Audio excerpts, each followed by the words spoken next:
Sebo.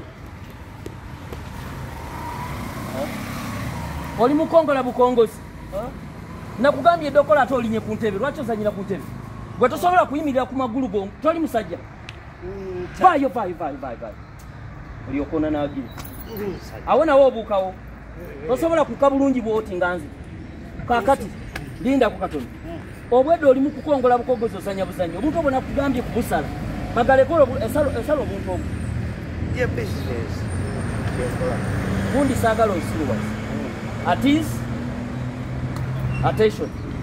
At ease. Attention. Breathe in. Sebo tofunya mimwa. Just breathe in. Breathe out. Breathe in. Pressure. Sebo.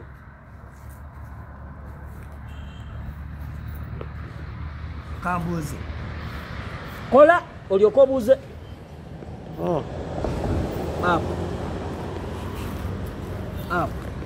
Aha. Obadde olina ky'obuuza, obadde obuuza ati. Vaali sokope. Ogwaki? Tewali buzibu. Bw'oba ogukooye, ogenda ku Mande. Okola interview kuba legit omutundu okulira na Kampala University. Legit? Aha. Balinayo interviews aba security guards. Ate obulungi bw'olina. Gwe mu nsi olimu omu. Olimu omu. Nze katiko. Era ogenda kola interviews aba security guards ez'oku Mande nga 3. Legit. Ezo wezigaana. Ogenda kola kuza Hemaya.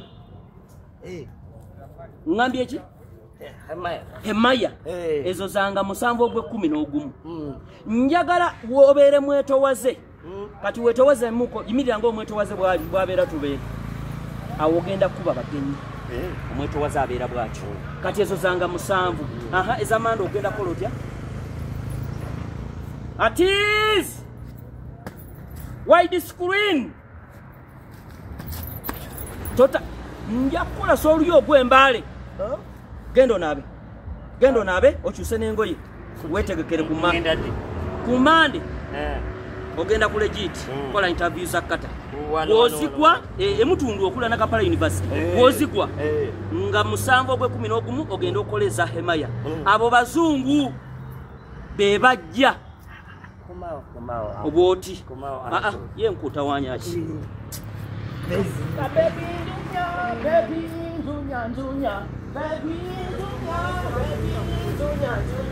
Baby Junior. When I another day, baby,